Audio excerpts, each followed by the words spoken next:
ufai pese. Alo. Wese pati mo lātou.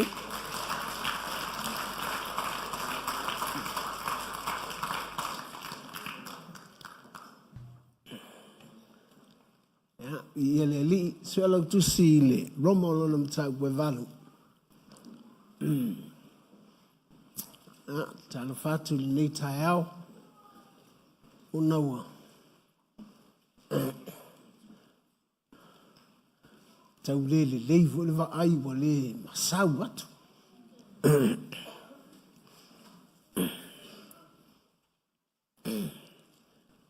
Ia wa tala no atu foi si o to fine o rosan na fiu wa etule. Fa mai le ma losi le wa yai lana. Lana sila. Wa umana fai le leisa ona fofonga oka o masau. A titiro tule wole wa ti atu fafo. Pa pea. Ia no foala pe o loto leanga. Watu le masau le wa masau ai ai. Nei ia fatali fal mai po afe. Fa ilota itamata.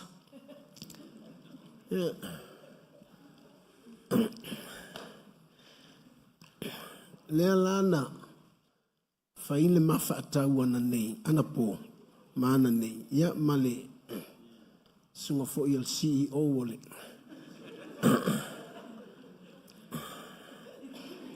Maola Christian Network. Me e malamalta he o fai alfa tau.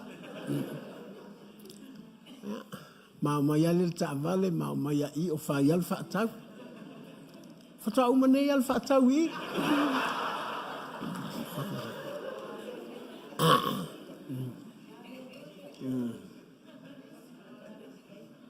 Fai mai ya tau. Wa mau sau lau. Au fat fo ye wa mo fo sau lau.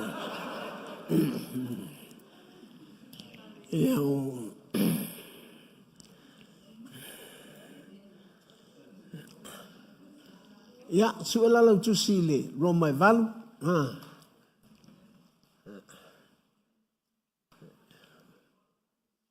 Ilo fo io le vai o tangata fa ilo aile. Poto le tua.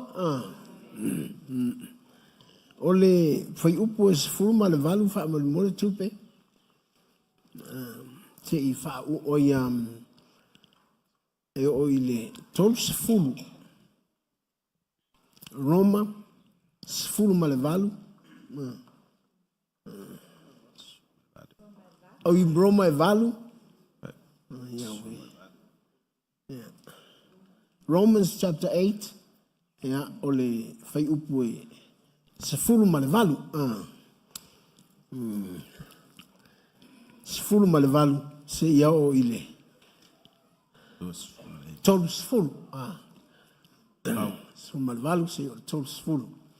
A wā o lo manatu e le tatau o na whaatu saina na tinga I nei o na pō. Male manuia tali I e whaalia mai I a te tātu. A wā o lo whaatalitali mea uma na whaia ma le nau I le whaalia mai o a tali I o le atu. A wā ua whaatu I laloina mea uma na whaia I le uwale. E le o lo na loto lea. Ai peitai ono o ia na na whaatu I laloina ai. Ma le wha moe ia tu sao noa ia lava mea na whaia ia le wha polongaina e le uwale. A e o I le sao le tonga o le whanau o le atua e manuia ai. A wā wa tātou I loa, woi whaatasi, ma o ono whaatasi mea uma lava na whaia, wo o mai lava I nei o na pō. E le ngata fo I lea, a o I tātou lava wa iai mea wha polo le nganga, tātou te whioi, o I tātou lava I te tonu ia te I tātou. O loo whaatalitali atu ia mea ma le tamwhai, o le whaolaina lea o tātou tino. A wā e whaolaina I tātou le wha moe. A o le wha moe wa aia. E le o le wha moe lea. A wā pe wha pe whea na toi wha moe se tasi le mea wa aia. Ai pe taia tātou wha moe le mea wa le wa aia. Tātou te wha talitali atu I ai ma le ona sai. E whapea fo i le anganga o na fisoasoa ni mai lo tātou vai. Wā tātou te le iloa mea tātou te ole atu ai male tusa. Ai pe tai o le anganga. E whautua o ia mo i tātou i le oi e le mawhai o na tala talaina. A o le su e le loto. O sila fia e ia le whiga ngalo o le anganga. A wā o lo whautua o ia mo le aupa ia e tusa ma le whiga ngalo o le tua. O tātou lo fo ia ngā le lue whaatasi mea umai le iai la tau e wā lo whaatu i le tua. O e wa wala awina i lona lava whiga ngalo. O wā o e na sila fia e ia na bua. Na ia tō fia na mua fo. Ia fo linga i la tau i lona alo. Ia fo linga i a te ia. Ina ia vea o ia maulu matua o le awuso e tō tele. O e na tō fia na mua e ia. O wala awina fo i la tau e ia. O e wa wala awina e ia. Ua ta ua mea tonu ina fo i la tau o ia. O e ua ta ua mea tonu ina ia. E wha manu ia ina fo i la tau e ia. Naia, e le li. Ole, o te tala noa ia te oe i le manuia o le lumanai. Po o le whaamamaluina o le lumanai, or the glory of the future. Ua ta ua i lo uloto lea fo i ia fo i whaitaunga. Awa o lea tātou te sāma vali i le lalangi. A o tātou sāma vali la i le lalolangi. E peye e iei taimi tātou te whasilingia ai mea e tutupu lava i a tātou. Things that we face in this world.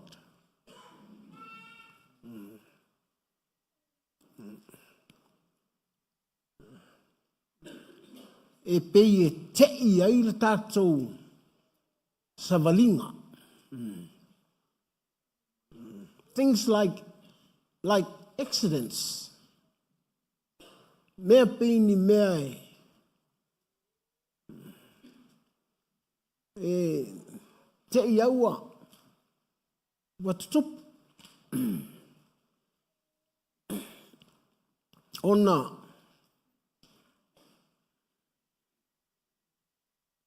e tā ua ia o lea o ina i tātou ia tātou sāma vali malama au e soifua ma o wola.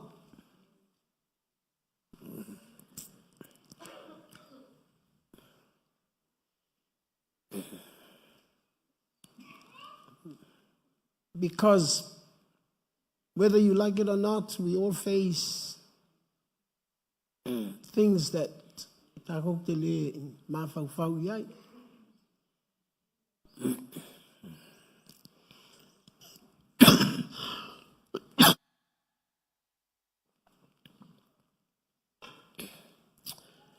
O te mana te tanga ia nel whai upo e lua sifuru ma le tolu. Verse 23.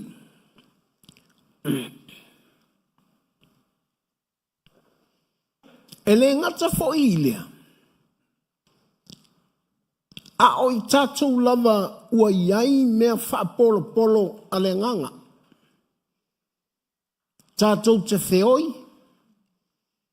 O i tātou lava i te tonu i a te i tātou. O loo wha tali atu ia a vea matama whai. O le wha o la ina lea o tātou tino.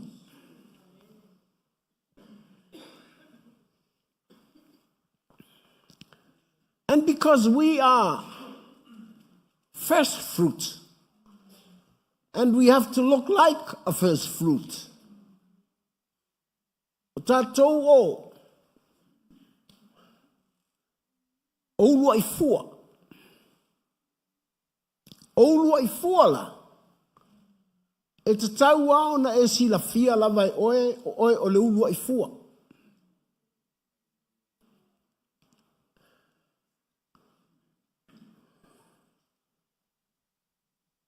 ona o le ulua I fua. O le fua le ave I le atua. The first fruit is for God.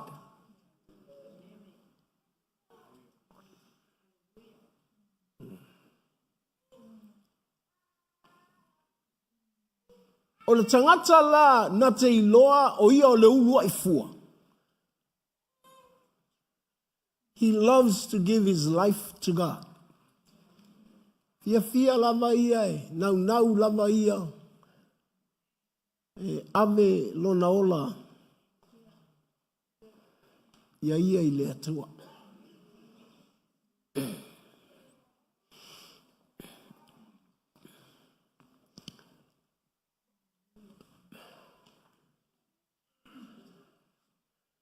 Manatua. E te le alu ma le tino le I le langi.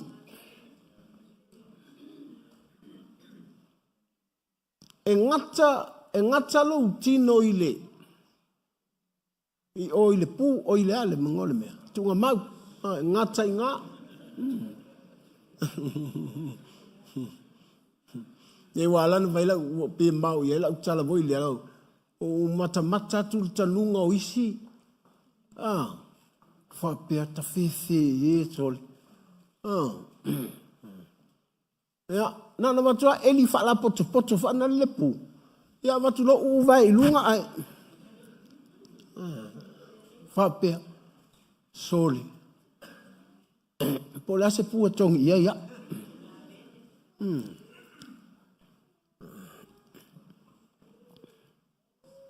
Ai a whaia uma ulua I fua. O le whai longa le I loa ai e whaolaina lo tino. Not only saving my soul, but also the redemption of my body.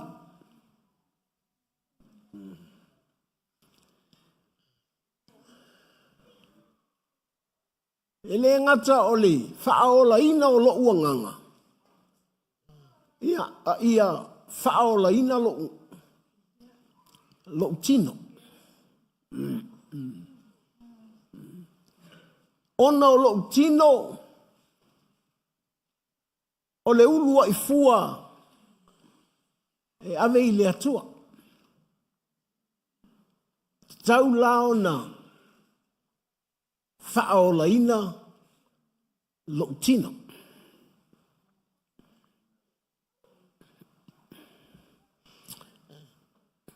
Whai mai o lo manatu.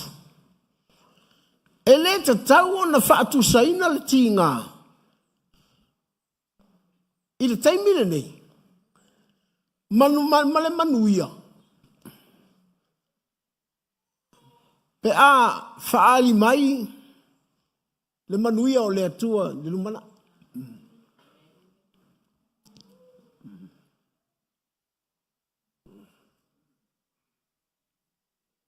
Ona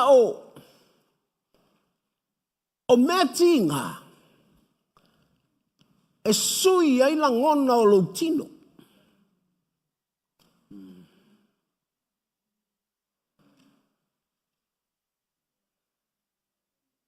O mea tīngā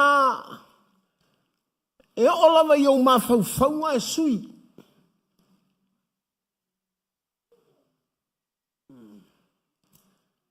O mea tīngā e tupu ai lo whanoa noa. Ko tai whai lei. E te au leleia. Whai au te unga. E whai lo matinga. Ua sui au langona.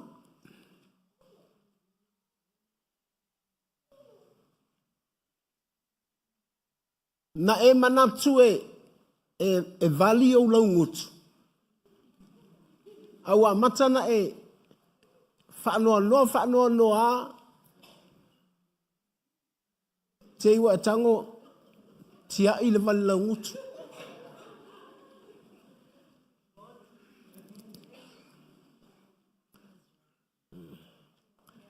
Wa e fia ni. E fiu sia hani e tu le e se oi malfa ata. E uma vali lo la nguta tanga tu vali malfa ata. It's a fa no lo. It really changed your mind. And my se ali. No, fa longo tu fo I meye. It's tupu.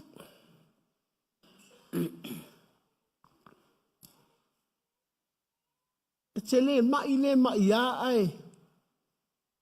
A watu alisi mai whatoa a watu ana pō. O ti tae au. Ia o to inga mai e ia. E fiu le mai.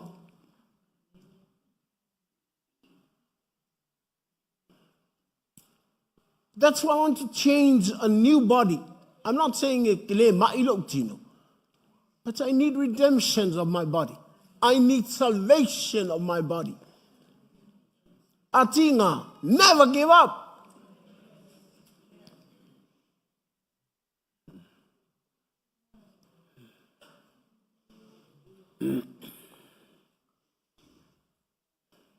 Pea la tangata ai ele tinga. Pea na whetula utala wo ilea ta ilupo e whafonga ile utala le. The easiest way for you to live is to ready to die. O le wala whaingo fia e o la tangata. O sa uni oti. Na luato al fale mai ua. Vai pito leo al fatu. Ya. Sau o langona. Sai manatu e fia extend atu il pito leo al fale. Wale ai. Sai manatu e fia fale le sa moa. No more. Sai manatu e te fia alu o ile kei mate whaatau mai sou ofu manaia. Wasui. Sai manatu e fi whaatau sou ofu tau ngata. We manatu na sina mea tuli atu ai tae au. Te oti a tae au.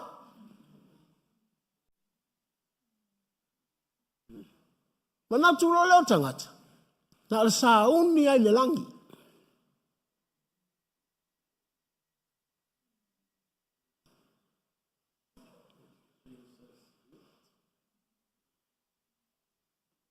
As long as we live on this earth, we have to fight a good fight.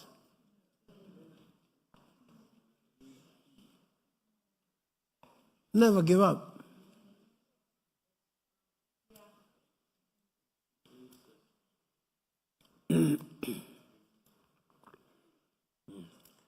Lei, nala e fefe fua te alu e whaiau cheki whale mai alu.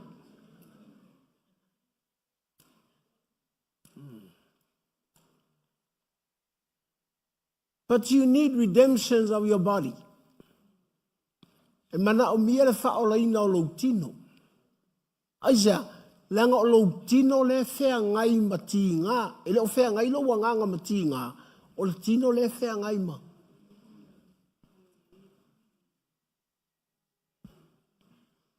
Mati ngā. A whea ngai la le tino mati ngā. E iai le mea laima na ole atua ia fua mai.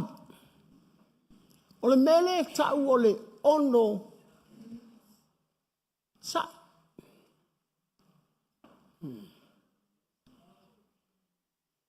Te mawala utala lea ile, tu sifo ilea Iakopo. Na ia ile, fai upu e whana ia I fai mai. O le tele I o le ngā luenga le on sa. Fa mai, o lo sai,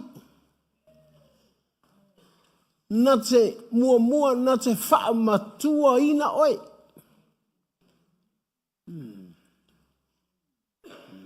Ai vai voi le ai. Na e ola mai o, na e soifua mai o e lai titi e te tauma whal susu. A sololo ina e matua, ia, ua matana e whatau i le whalipovi wa e manao i povi e pi il pona iwi.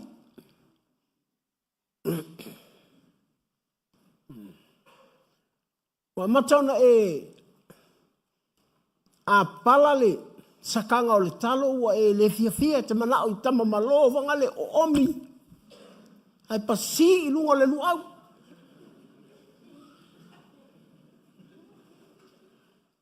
Langa fo i lewa matua lau tino.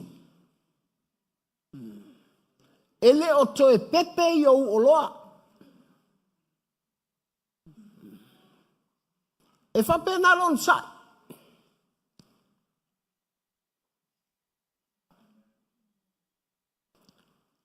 A ole ono sai e i loa i lo matua.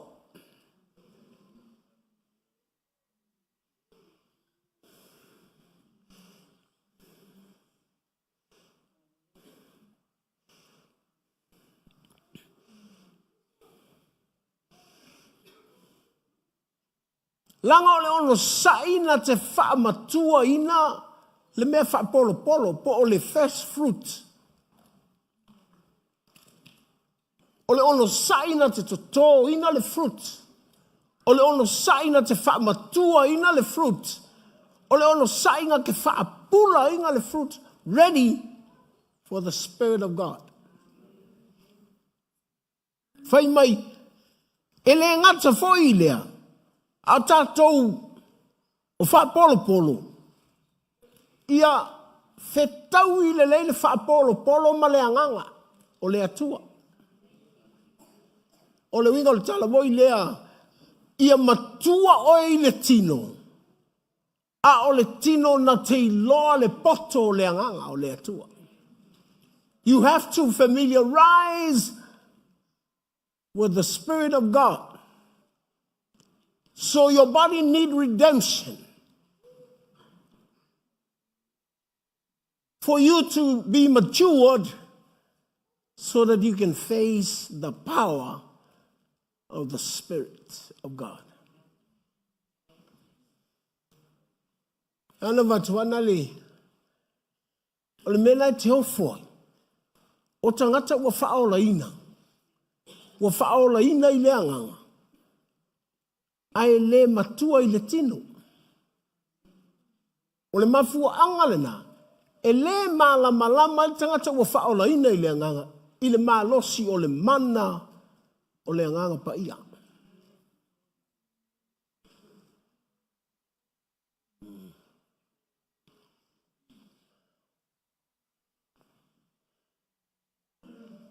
Le angai e oa i le vaenga le nao e whaatali le anganga pa ia. E le i whaapena o atu loa a matal tatalo a luifo le anganga pa ia le ai. Na finau.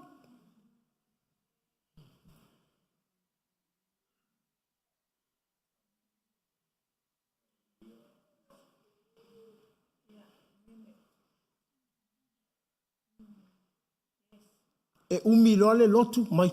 Wa umi kere ngei loku. Ai a umi la kapi.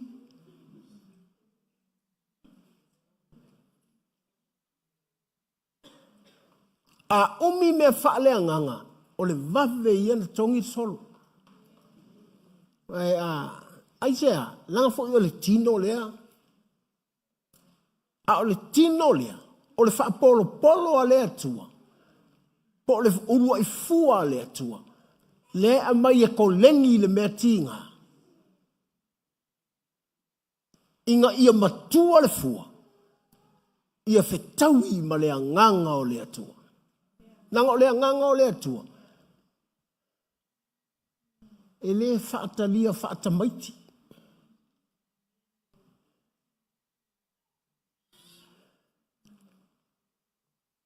Me vile nai. E te ofo i le lotu kersiana. E le umi au atu, pe wa tefa le anganga pa ia. Lai whaalongoro nei ta talo, whai mai. Ha whio mai a nganga pa ia, pe tau nau le nganga pa ia, la no tau nau ai. Ele I sau le nganga pa ia o mana o le lotu. No. Paua. Ele lava le whaapolo, polo polo uro I fua. E whaatali le nganga pa ia.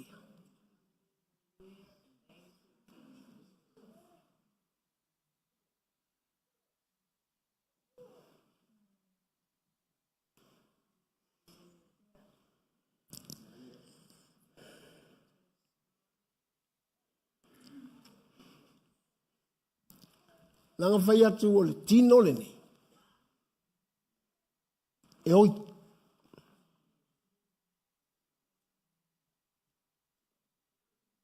But the problem with the church, easily give up.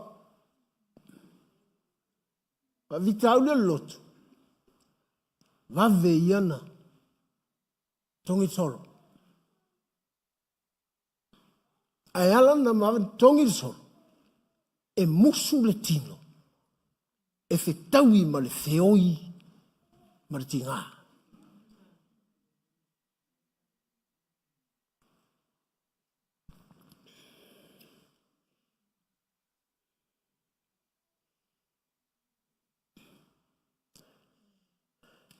Langa fo I o le tino. A mana o le tāwale.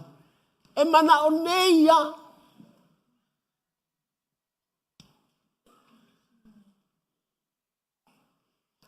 Tingana nai loa na tele mawhai ana to tongi le tāwale se lau a whetala. Ai alua whai mai le long.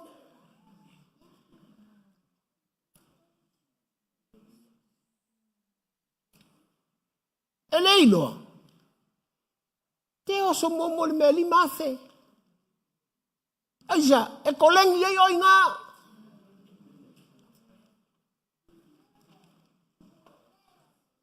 O la e kolengi oi le mea lima. Au la te wha moe le mea se fulu.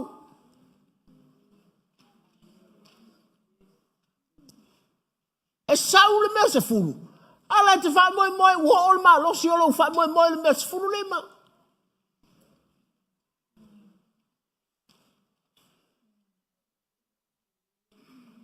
E tua oi le pu oi le tunga mau. O la te wha moe a isi me te tele. Ele na o e sau iai. E sau lau whanau. Are you okay?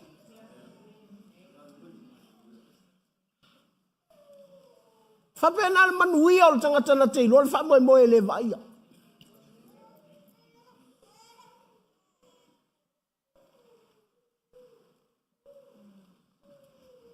A whai e telema, whai ana wha atau se whale, whapotu moe. A makarakasi.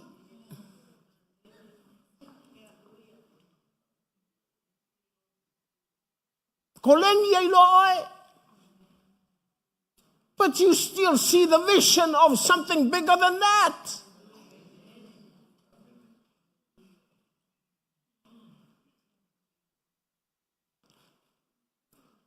We start our church with a small house.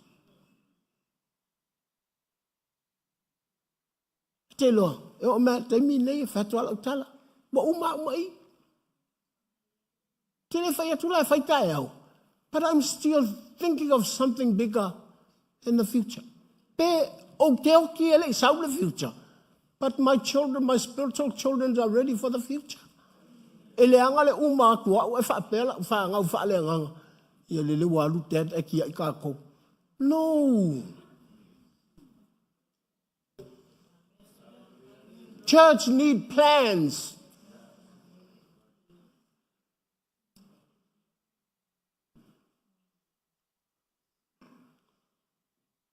Aftaile ngā luenga tatu hōr. Ta ua o mea leana na while horo mata. Aisa, ua ule tango e whaise mea. A tatou mea umane o I tatou whalei sa mo. O le lima o kamangi e kusiai mea. I'm not an architect, but I have plans.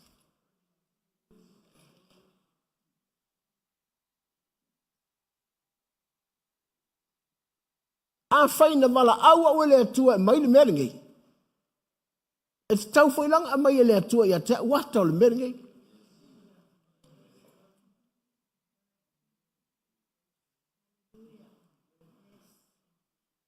A te loi. Ina ua ulu whale lotu nei le 1998. O te ia lai whailau te taloi o lea ua tu. E se le si ata lau te atu iai. O whai atu i le atua. Sa o ele mele o ke sau iai.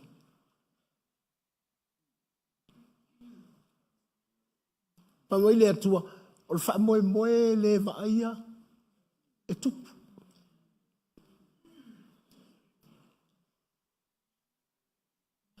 E uma oe. Ai le uma le wha moe moe.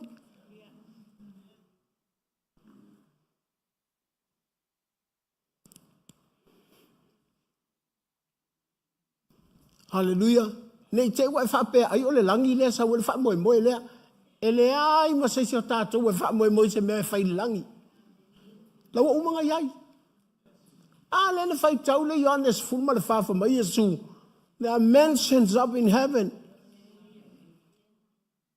La iei whale te tele lao lo utama. Tau te atu iai. E le mga umia se kusiaka manga. Te le kau kakalo se me ke ngofo inunga. Kakalo le bete ngofo ingai.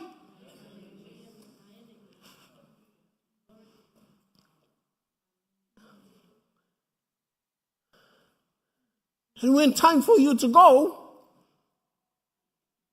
the next generation will come and take it.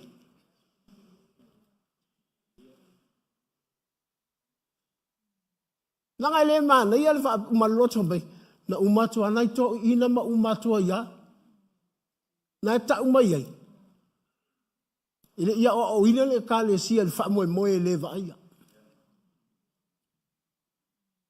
fa mo le vai ele fa kau kala mai langi le ile tau tala i mele le au mai ma mele au mai ma mele au mai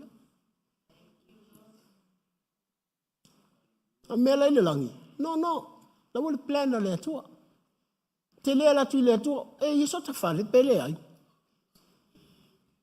no there are mentions there.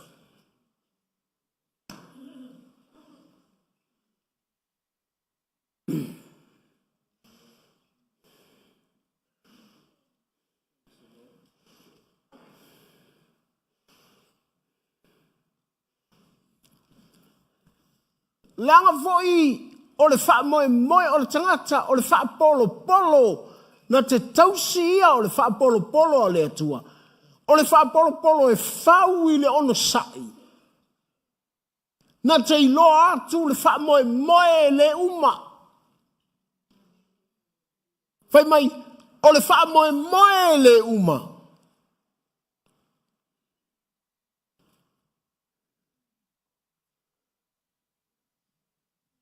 Tātou te iloa atu le nganga pa ia whesoasoani.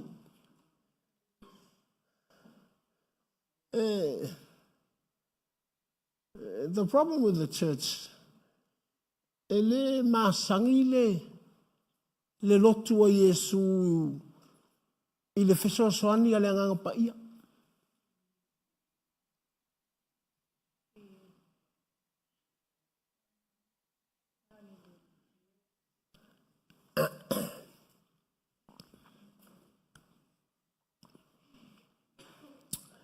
E wele nai.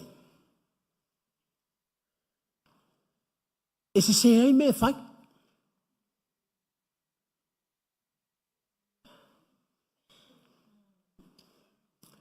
Amu ia se urua i fua. Po se kerusiano pele a Yesu. Po se tangata ua matua i le ono sai. Ua fau i le wha moe leva aia. E masani le lei ai le. Whesoasoani le. Ia, beo na vatui. Tala le fai pui pong.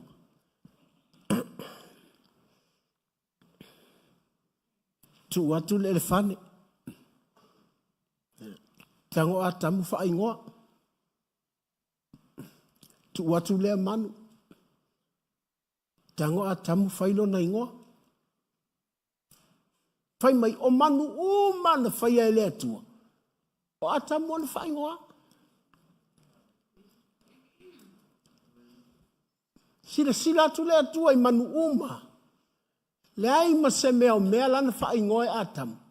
Whasoani ia atamu.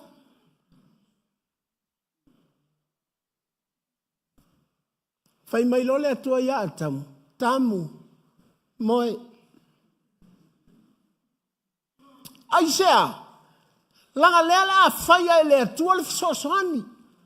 Ai le a vea ia atamu e whaia mai so na ingoa.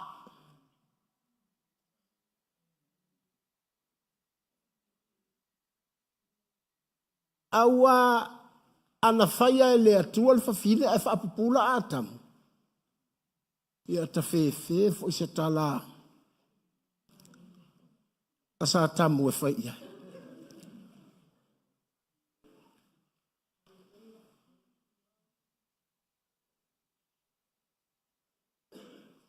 So God wants to help Adam.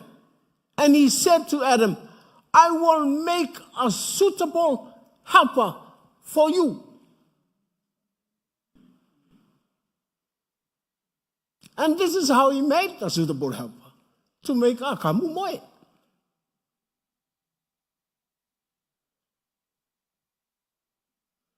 Ele se tama I moe ale moe.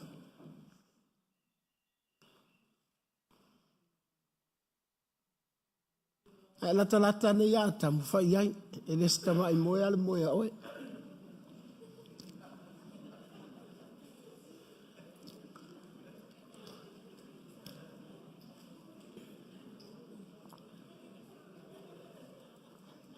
Ole moe. Awane I whaia sautala I le bele la whai.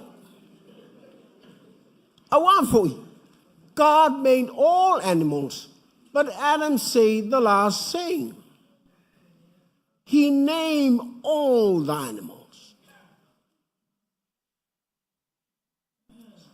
Elea ia whaia tule atua ia atamu.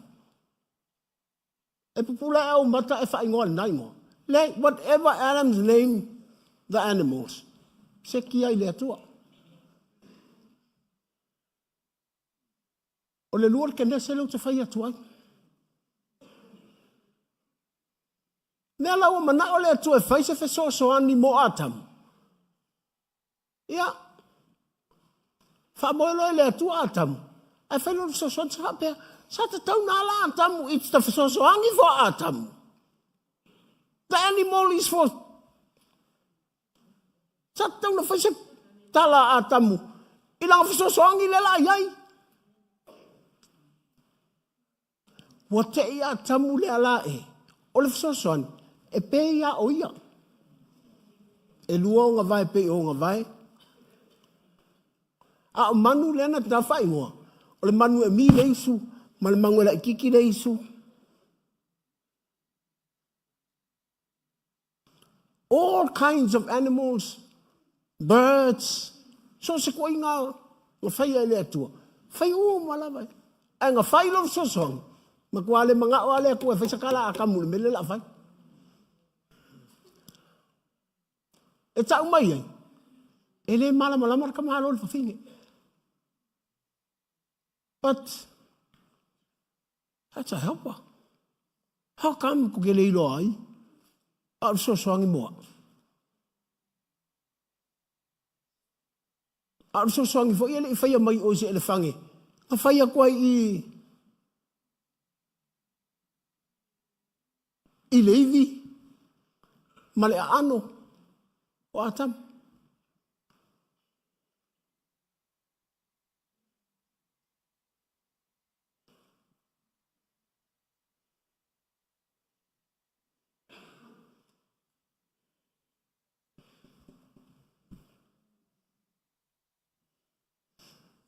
O le atua. O le mana o ia le atua ia lua ngā lue ma le whasasani lea. O ngā pa ia. A o ngā pa ia. E ke whiwa o kango ia ia.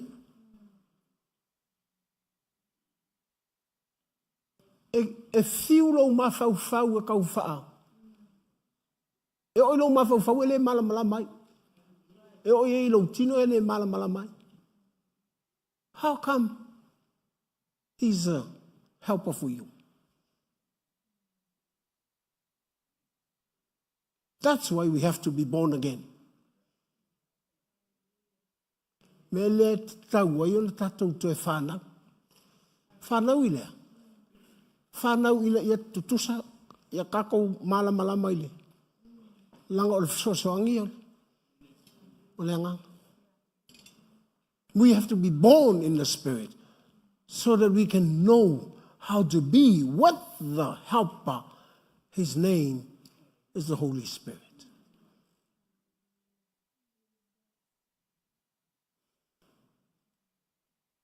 E te le whanau loi le anganga. E te le ola loi le anganga. E te le ola, e te le matua loi le anganga. E anu lau mawhauwhau e whaafakau i le anganga o le atua. E kau mawhai lau mawhauwhau e fix le me mana o ai le atua.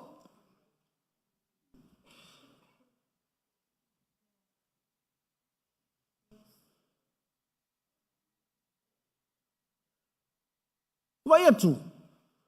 E se a plena le atua. E se mei e whai e lo.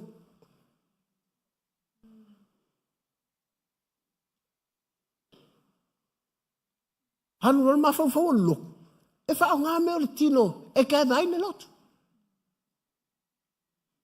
Ai sea, a whalifunga kalo, e rein tangaka. E whalilaka pīmar moli polo, e komu. Whapelo le lotu, whao ngā le voli polo, e o mai ei tangata. E rengi mea le anganga, rikingo. Ane la kau fixello.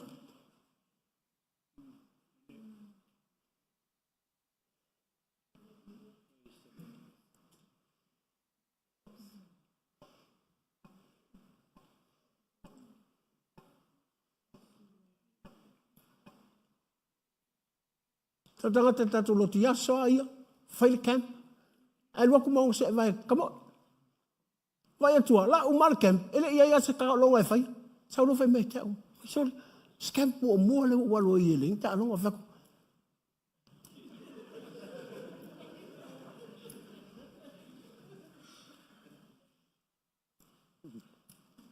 E oa urkanga ka piko silinga palau vale o le whanga walo kinga.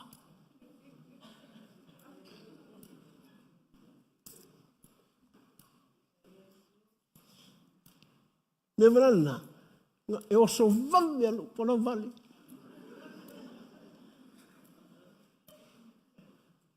I tanga ka sau, ili me whaleanga, e whamal valea.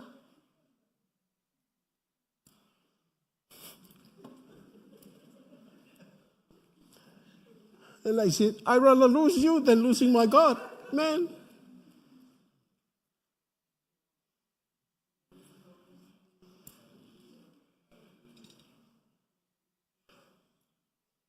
Mena wo foi le atua. Fa fai fe au hau le atua. Ai lo le leia le atua. Se fio palau vale. Ai aso na.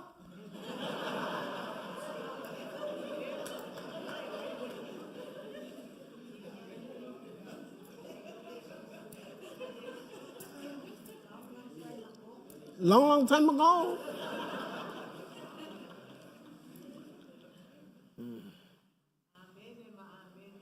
Al me voi le o le tā ua o le melia. Langa o le wha polo le ato, po le ulua i fua le ato, pe, lewa ke langa o wha o la inga, wha mai wha o le ulua i fua.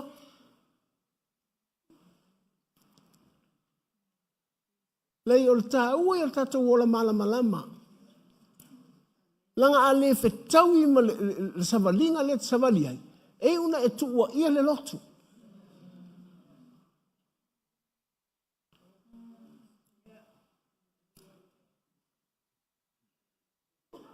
Ale lotu. Ese le manao le atua. Tautala saoa le lotu I lausunga. And then you choose whether you want to come or go.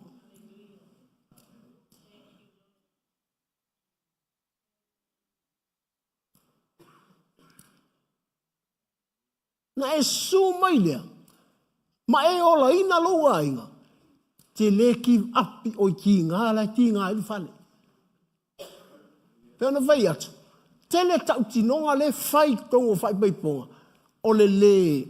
That's why we families face curses.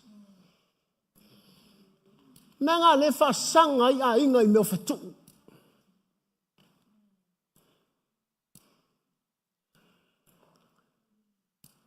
Because the mystery and the marriage speaks about Christ and his church.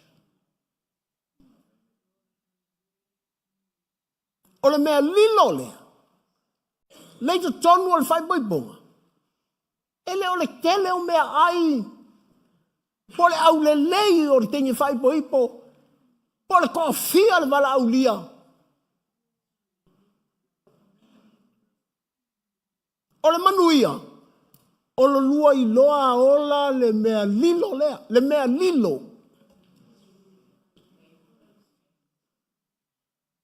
A tau loa le mea lilo. E lei loa la langi. E ngā e le atua.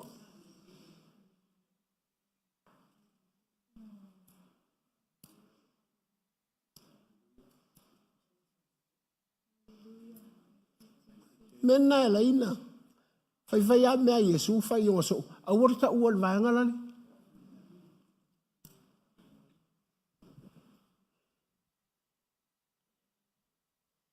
Vai alu a Yesu ele malamalama.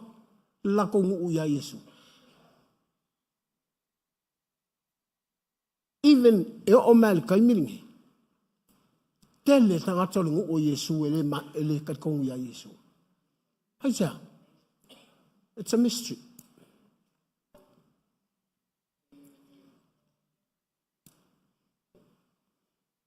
Ale no fole ngu o Yesu. Ole nu o Yesu o yu taya. Ole tribe leo yu tai. E sa wa Yesu. Ngalu ngā Yesu whana wai. E wei tui leata. Olu ngai. Na whatalima. Sepurona. Ale nu bongsa. Muli umai ale au sepuronga le mala unga whaktali o pekelu o yoange o. Mea na e whai atoe le stangata e whai mai. We, I se mele le kupinga sa leka. Whai mai, ka ke vai ai.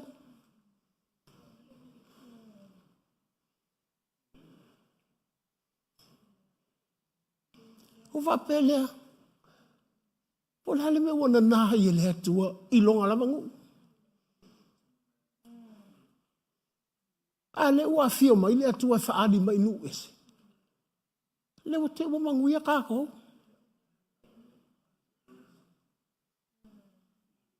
Nu ese.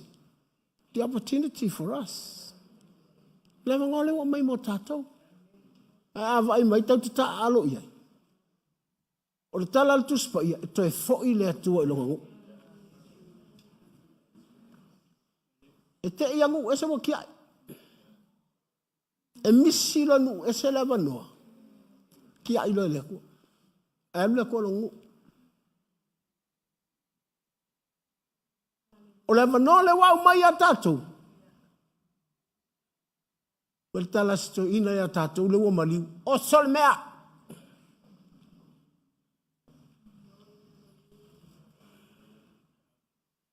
Au e te maleifuane le tae au e whapea so kakalo ngā ngei.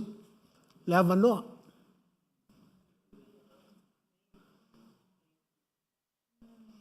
A tausi fo I la wava. Tausi pe o le alofa Yesu ia te oele kalesia.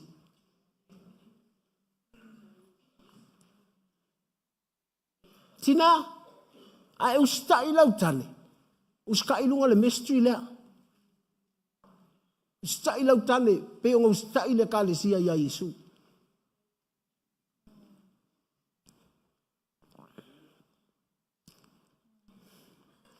Langa o mea iai, tau te vai atu iai. Oi, o mai perfecta pelo. Ao mai, lau te whaia tonu a meinga whaia Iesu o wawenga.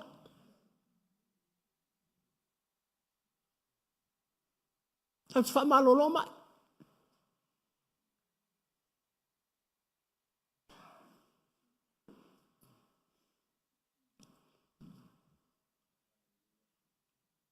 O le se ngō fia yung esel ko inga stalunga.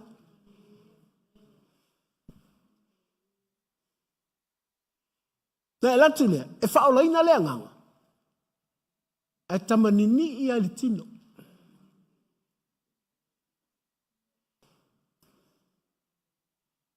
O tamanini li tino. Ala e o le la vai le sau. A sau fo ia whako isa whai upo se si ele fia fia. Ko sa ka mare ko ya.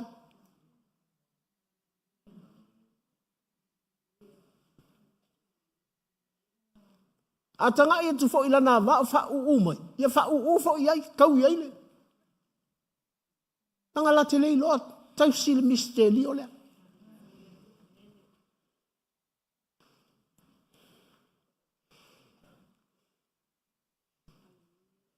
Fa pele nganga pa ia na fai mai o so soani.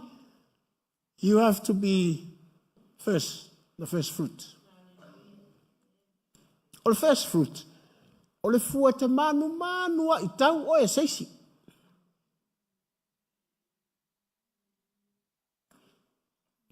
Awa foi a pasi ane foi seisi mo muama ai le fua lai mana ia. Tango loa tau. O le fasili, o le lima oina o taua.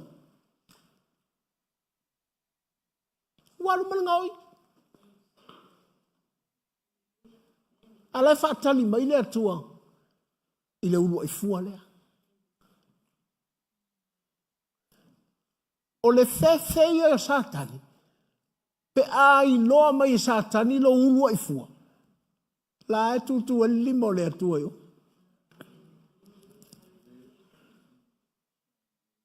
Every day of your life, the devil can see the hand of God.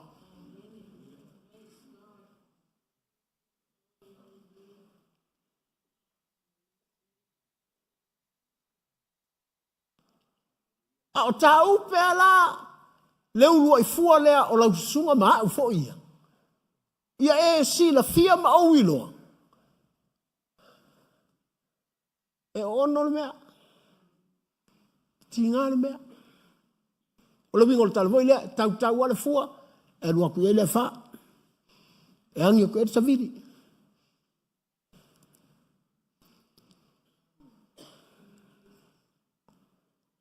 La ia tu ale fua.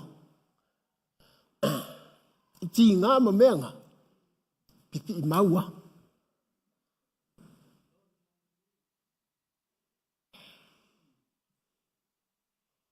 Va ia tu ua lui ele maile.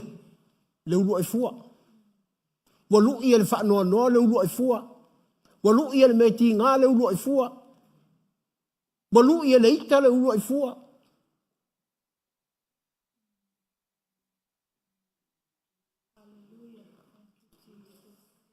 Alu mo ele atalna. Nei te ua e whapea ki tā upe lo fua I se mele. Ia.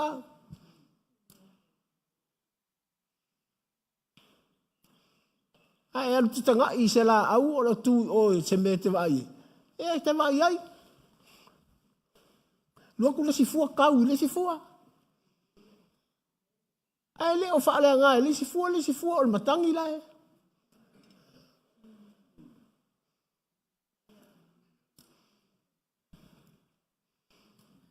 Na e whapelea.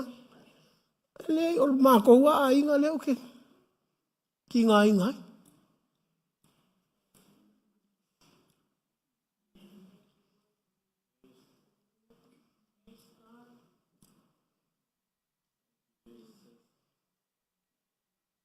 A latu al whale mai e vai mai.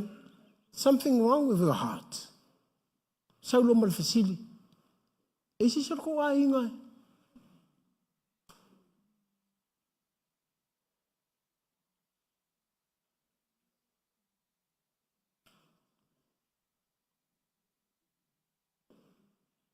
Nongo wingo, o le whakua o le fua le, ma fua ma le whakua le si fua, ma le whakua le si fua.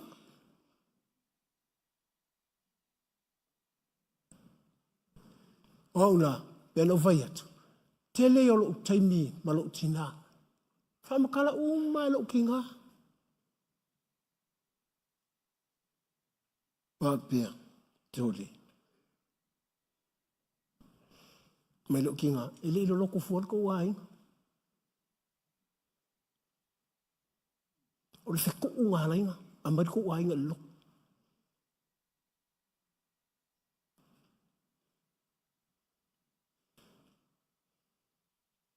O wha apelo, o i le aila, ma ko i whaile leia le loko a ue. The only survive is to be in the church.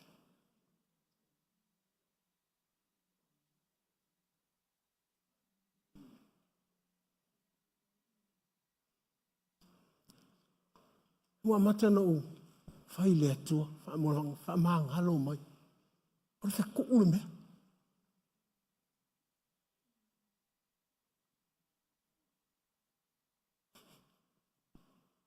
Uva pelea, but on the first fruit.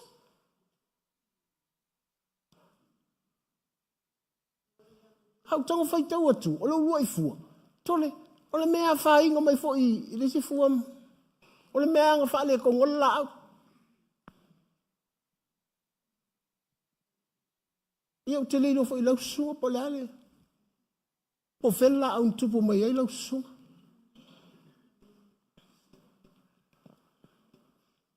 Awan i wha manu po ia i o whanga.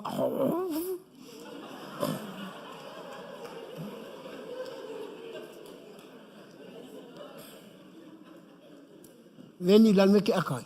Tseki a. Elu nga tal foi lea e. Eno, awan i wha te ia ka kou i mea te tupo le tino. Ele manga ia lo uoi. E ka vale ia i le fale. Wale i lopo i ke minga. If something wrong with you, open your heart to God. Stand like a first fruit close to the hand of God.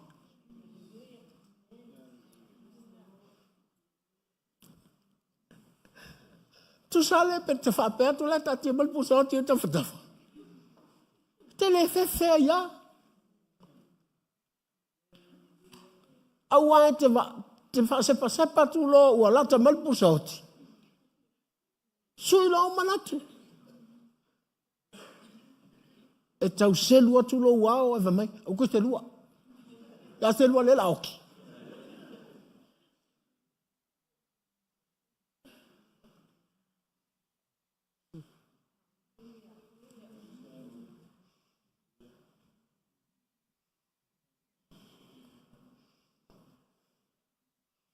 Nangal man na yo le lua i fua. Ai na te loron fu so.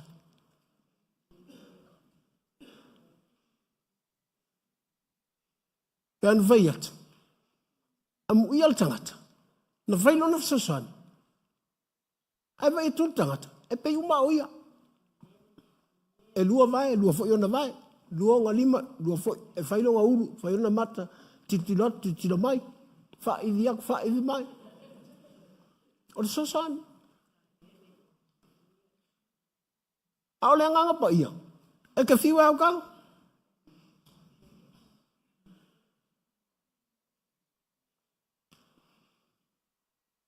Te minei lai ma, le lei mea uma. Se asa e au tango i le nganga pa ia. A leo te mawhai au.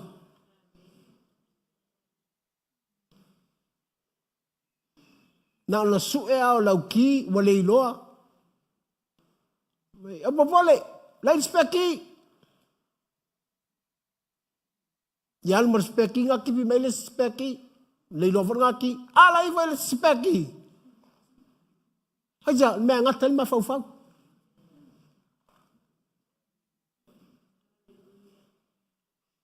E tango tu lo atali, e wha longa tanga tu, e le speki.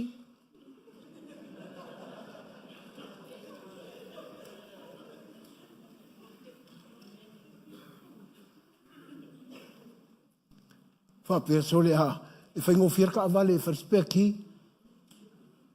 Or kingi alula o ngai fiu whakari ako e se mela sa wanu ia. Ele se speki. E vai ku, o kia ka mai ki o le si ai.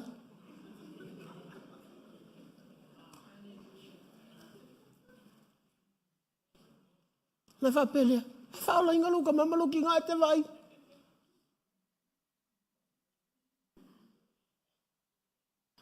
Le mena te ofoi. O le vivi i o le lotu. A e sa mea kukupu le loko. Haja, ele mwhai respeki.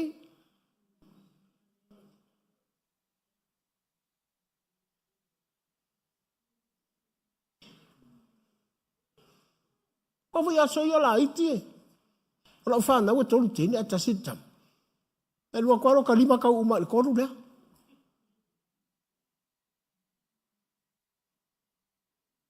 Na matutua e a. E kangoku, e pungo ulaloan, kokoro ku ulaloan.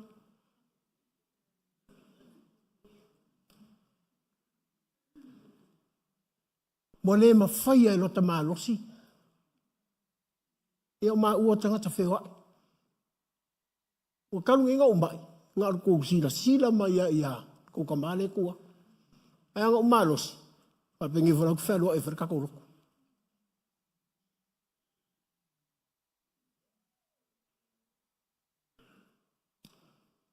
Ia waula, a uaru. A maa o nei taimina. O te ngofo fualwa a lele. O ke kangi a koe alunga wa a lele. La ufa nau le. Kua raka te aru lai laiti. Ma pelo lotu. E au ngafo. I really need the helper.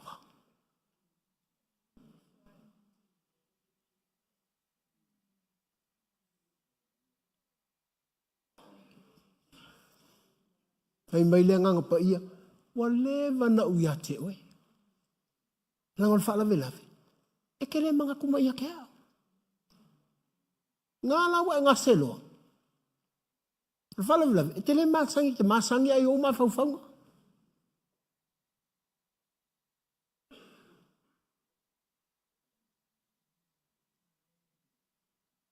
Be with the Spirit of God. Wa fu isi ilonga e o mai nei fat ilungu farsafata Holy Spirit. Be fa manga ia vi. Ai asu el mela il fale, asu el kupera le iloa. Oi kango. Fa fatia le o tangata.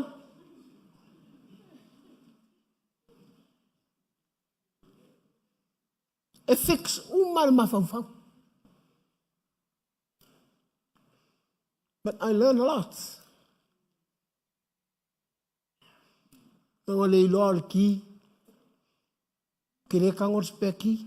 O ke fala au le ngā pa ia. Can you help me? Where did I put the key? Kele mga o ke wha moe. Ile meo te iloa. Au te mga o te wha masangi. Ile whasosoangi. Hai tia. Te mga o ia masangi. A mata kwa i mea whaingo fie. Se io ai meo mai o le lope wha whenga whai.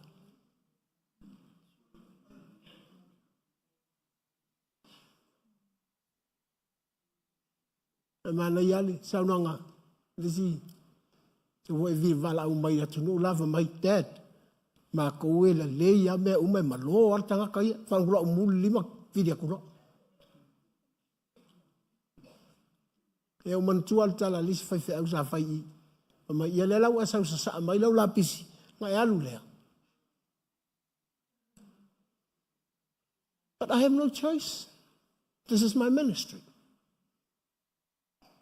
O lo wala uinga lea, o te whaasanga I mea whainga tā uma. That's why, whatever happens in the church, I don't blame the church, I blame myself. Even though, okay, before God, I blame myself before God. E whai ala tala ila whanau whaaleanganga. A ruma o lea tua, le aila, o a ua iluma o le atua. Le atua, whaamangalo mai a. Se se fuli mea. Can you help me?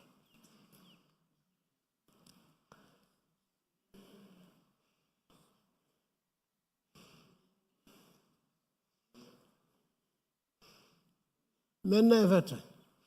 Ili whankale o langa leka ki o lai. Te lo tala tu spai mai o tau o malama lama lala. O tau o masima lala. Whankale lalangi e lalangi. Langa e o pongsa. Lo kersiano. Whankaka pe al pongsa.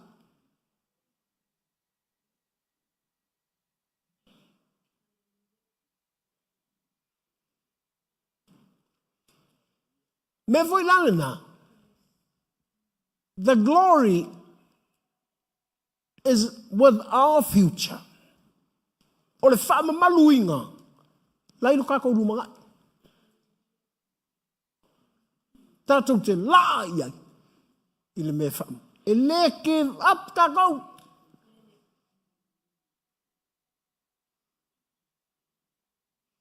Haisia ai whai tau mana ia tala paulo na mai. Whamai oenga whaa a na whaola e lea tua.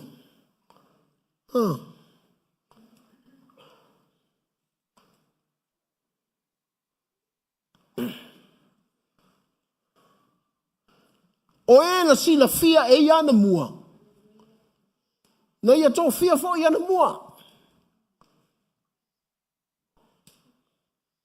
Anga coffee o le first fruit. It looks like Jesus. O e tau tanga ia ngere kanar kuspa ia. E me fo ia a pean fai atu e. Fai mai Yesu o ia o la au a kato o la. E te fai atu au fa solo nge ava mai. Inga ia kako fōlinga i lo nalo. O le me vaitale. Ata fai me matanga ia. O lo kamai e. Ta te fōlinga ia Yesu.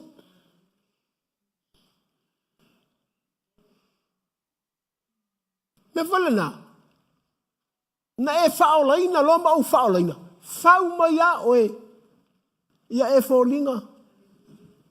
Whamai o oe nga e fōl, nga wala au oe na tofi oe lea tuana mua. Nga whaia ia e fōlinga. E le wape whailo oe e fōlinga. Nga whau a oe. Whau mai oe le metinga. Na whau mai oe le oi. Na whau mai oe le whaanoa noa.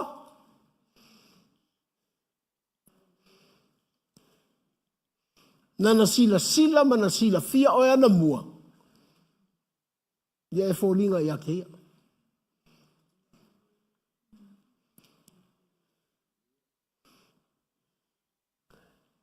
Na fai oe mao nauso. Wao i lea e. Esel ko ai ngā maua lunga. Nā fio mai lalo lea tua. Penga sau Yesu e liu tino tangata. Inga ko ia ko wako i lunga. Level i lunga. Mea lalena. E te matua lo i lea tua. I lea li. O le fefe i o le makiva ia oe.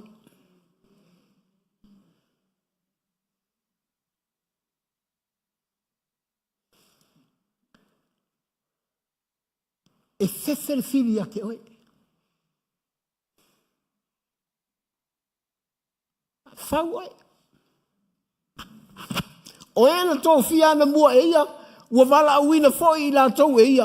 O enga wala awina e ia.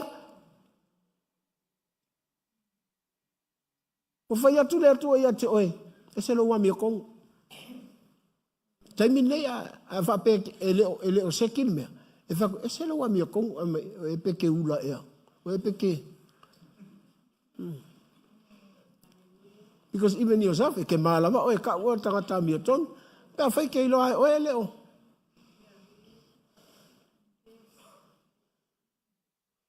Whamaisika ke fia lakua ilu mai ole meile au pa ia ai.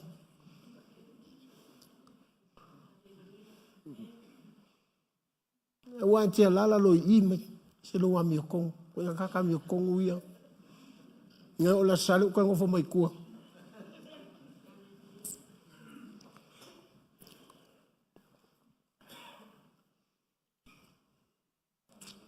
Hallelujah. Ese le mana ia. Ile me mana ole tu e whawai tātou.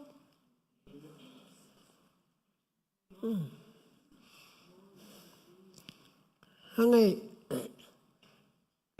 ina vaile, e te le tau lea o ngā ina mea ia te go through ai. Matou ia na mata mai meu small beginning. Eu amakanga iti whangai, mako inga amaka mai amatanga iti. E se te leo lea o ngā nā mea, mua. Wakaloko mau la loa ia. Hai sea, e lega i tei pē lea ka o le mea ka amaka mai ai.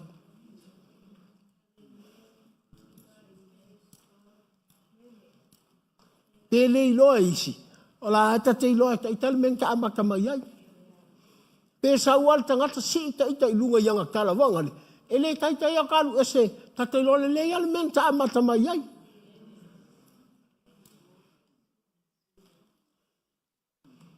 Whapea, so le se wow, ngā fo i leo le luas furka ala le vai aso. Po le ala le maua o mea. Wai ata ita le poto. Tata i loa i fua le lei. E tata so na whai aloa. E toi o te ngia ita taita. E toi whai i whao lo tā loto i ata ita. E a. Whapeo e te i ola mai mea maulalo. Na e tangolo le toi e te whape soli. Ta mālea koe fo i ai. E vai atu, wake lea nge alfa aputunga lai o ilisi peko. Whape lea, sole, anga o le koe fo i ngei, o koe va aisi le mea, e kaula kalaka le mea ka amaka mai ei. Hate ilo le tele o mele ka kengo from kakia. I waste a lot of good things. Pavo taimi nai. Fo le fai koe ai mal pau fai. Ai tele lo mea ngale afal fai kia a koam. Lapis. Vai la ia ti koe fo ile koe ai koe a tau samil pau fai. E uma e. E fa au fai e. Koe a kia i uma.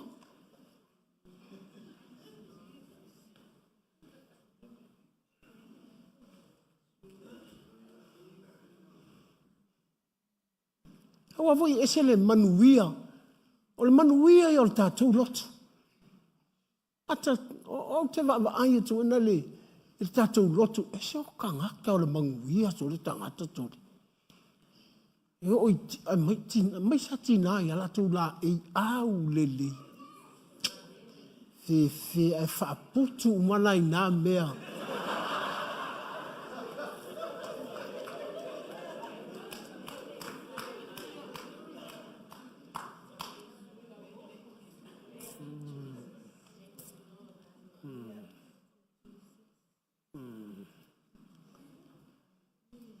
Awa fo i umana na whaongale la ei, tu uli tanga mea, tu tanga mea, tawa tu o whao le parapis, ni meo tanga la pis whanali, whapeso akal tupe lea e halule.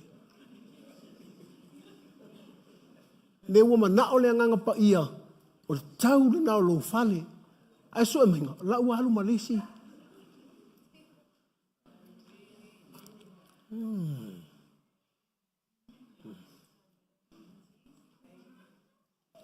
Le whaatau alo le ofu o tamaititi. Whai mai, mam, o e whau ofu sole. E le tā umana nā whaitia i uma. Ape, ese le maa nei o le melea. E tātou te waai atu le whaaputunga le atua. Ie wā o taitaia. Wala i titi le potu. O le ofi le meo le ofu.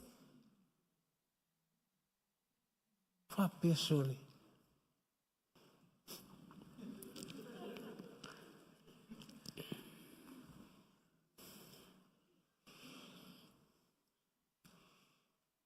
O le me muli.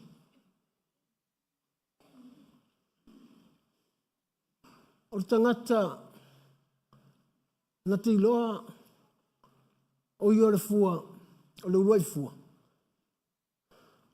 Na te loso e suelo na roto.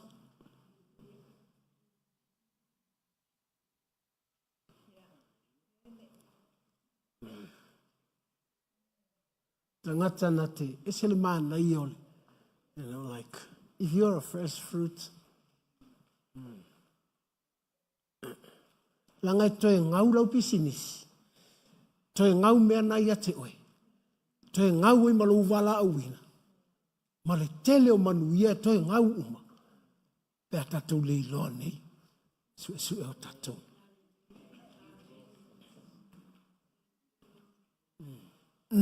Nanga o lau loto. Na te i lolo wha anua no. Awa fo ie. Mai ato ai sila to ai lu tua oi ata mai ya. Ka mai. Manguia. Ai na o lo wa loto. Lai le lo pe te lotu la sale pele ai.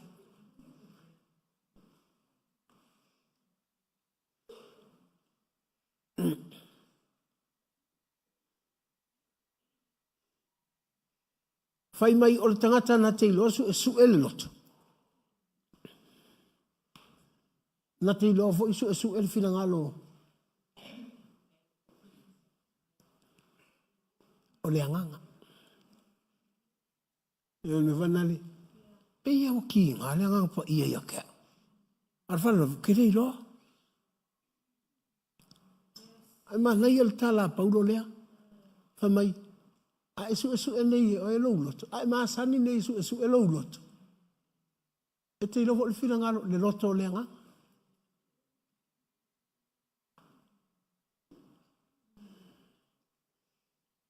Langa fo i o le anganga.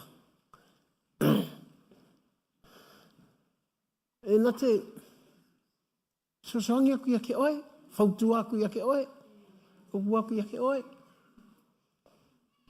E alana mana o mia mana o mia le anganga pa ia fautua te ate oe.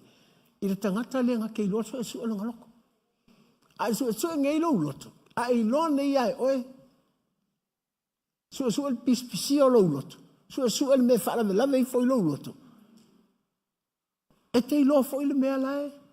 Mana o mai ei le anganga o le atua, le mana o le atua. Iate, that relationship, wow. Because ka kou uro e fua. E isu. E vai le kirisiango, i le tau wha smilinga o sesi.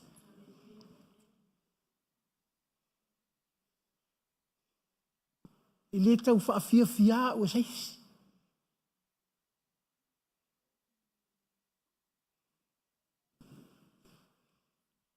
Me le tau wha whetai fo isi tangata i ata. I know how to search my heart. Pe le wha whetai mai asa isi. I'm not saying I don't care. Pe le wha whetai mai asa tangata. Okay, loa ea usu alo uroko. Auange i wha lave fua se mea i lo ua loto.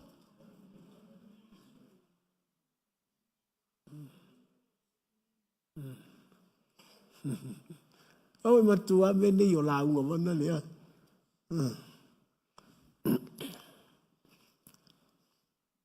Nei. Tala noa ia isi fo i. La uwhenga luenga. La unga.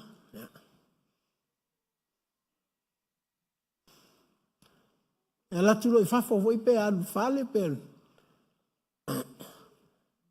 Tu sa pe, amen, mai lotu, pe amen, mai lotu. Tilo mua al fai la unga non faltua.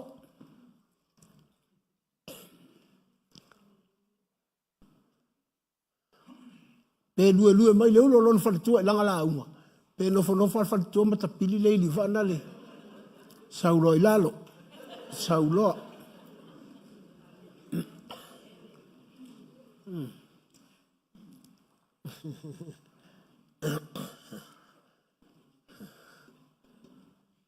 Si lo lima i le toa.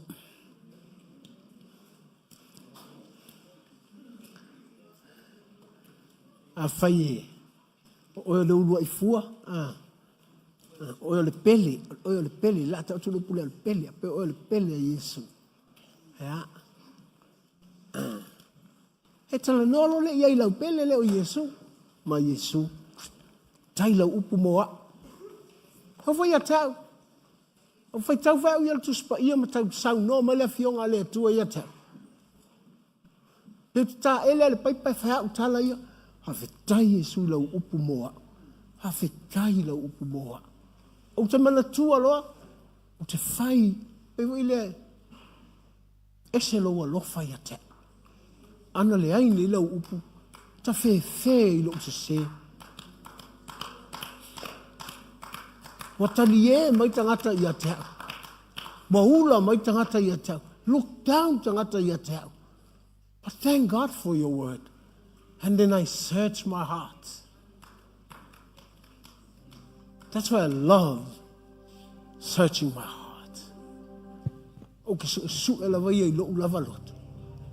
Ta te le tau wai pe ata mai sesi. E loa e lota a loto. Le mea ua wha le tonu. Ia mata whai atua I lo I le atua. Au I le wha amali enga ta ua sesi. I le tau whaamali ena fo I lau sunga lau hani. If you are the first fruit of God,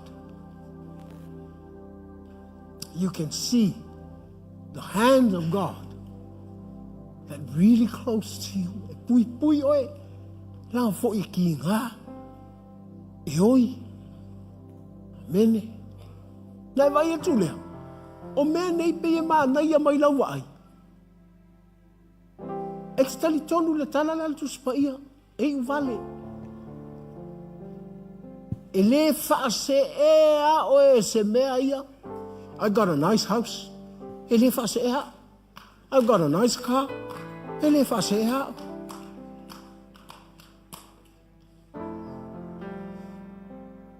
I have a bank account. It doesn't change me. Never scratch my heart.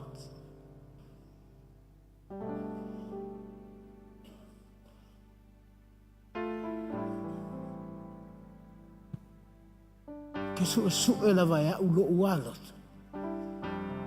Ma o I lo atu ai le loto lo utama. Po le anganga pa ia. E la talata mai atea.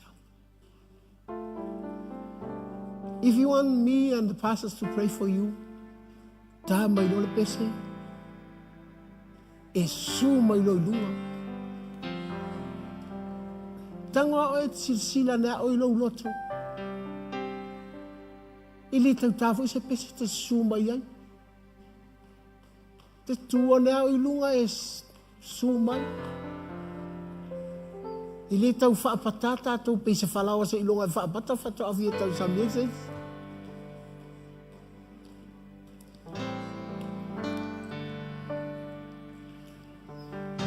Father, we thank you for your word.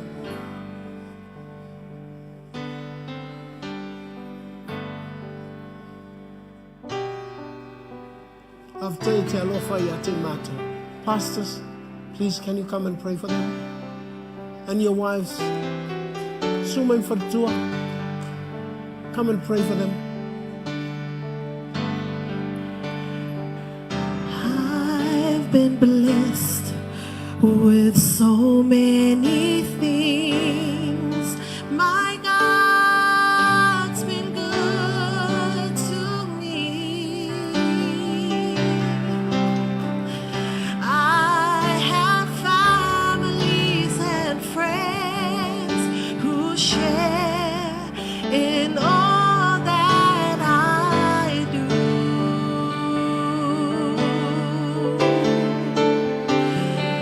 But if I lose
only reason I live. And oh, what a reason. Oh, we live for you. Jesus, the only reason I live. And oh, what a reason.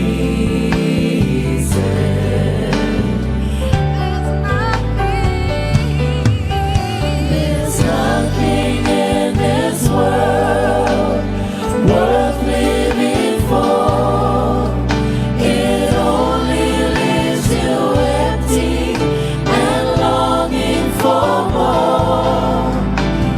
Jesus, the only reason I live. And oh, what a reason.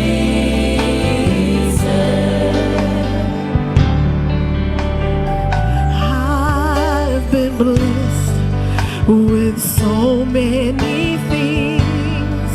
My God's been good to me. I have families and friends who share in all that I do.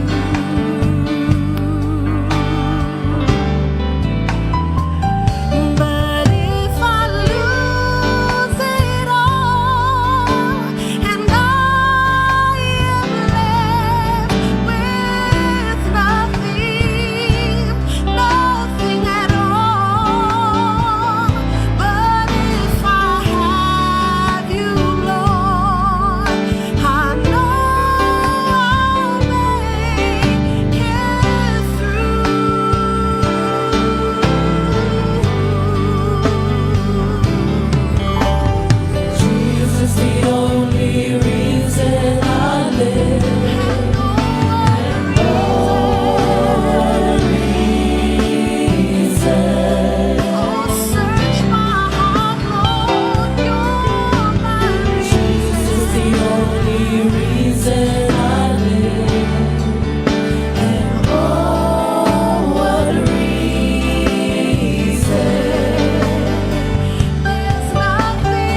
Matule la whaftai le tua i le taia.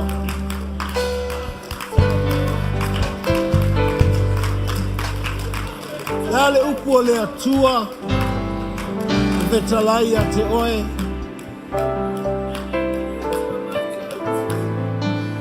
As you open your heart to Jesus, I want you to thank God for His word for you.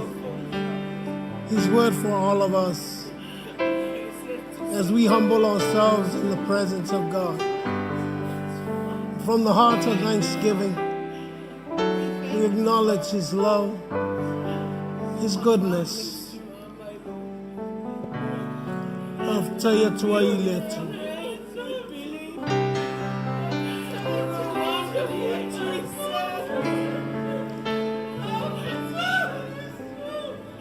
Monia le tua tatou le tua.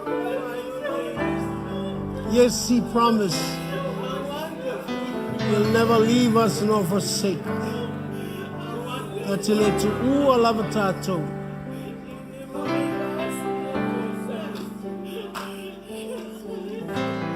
After you le sila le tua.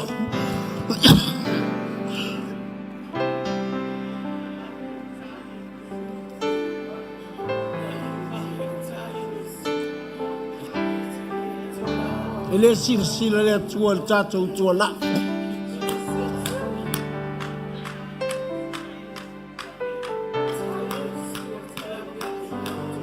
He prepared His glory for us, for the future. Saunia, le whaama maluina, o lana tangata na whai, mo le lumana.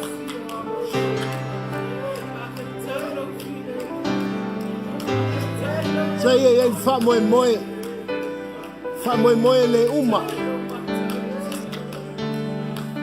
Le ngata I mewa e maua I le taini.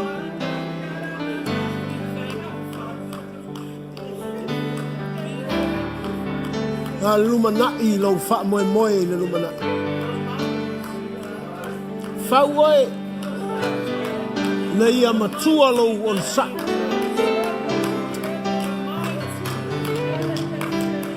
God wants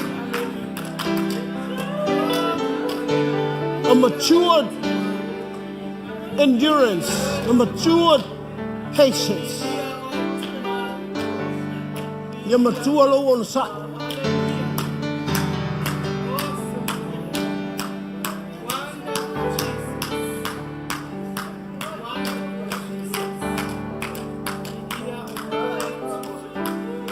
Sia tula lo lima I le atua.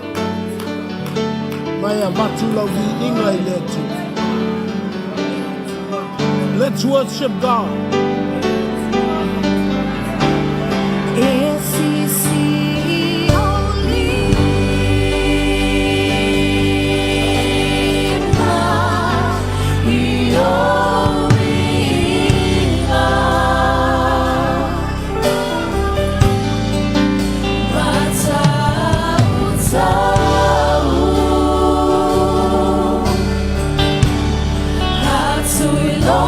Aloalii.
lo lima tau lo fat.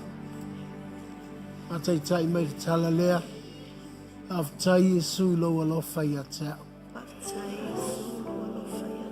O au le te sau noa sa o lava iai. Ona e te alofa ia te au. Sila fia e lo wanganga. Mea umau te mana o mia. E wha matua ina ai au. Au o le fua o le la au mo le atua.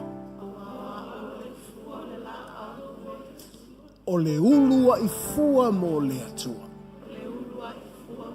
E tu uina atu lo wola yo ao.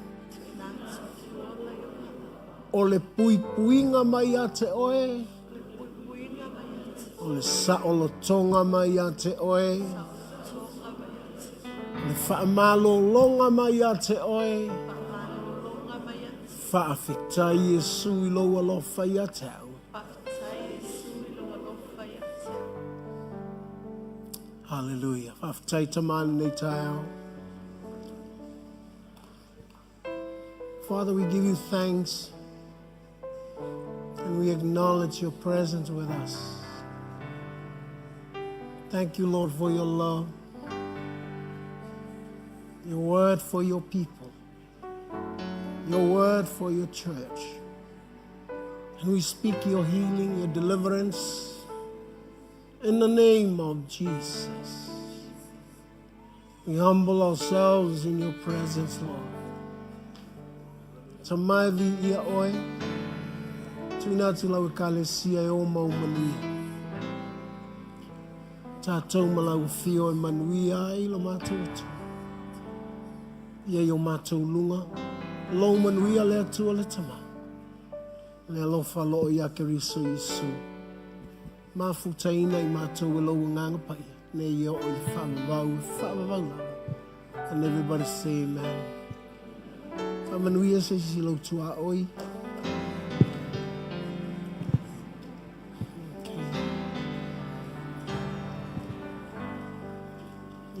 Tala. Love you.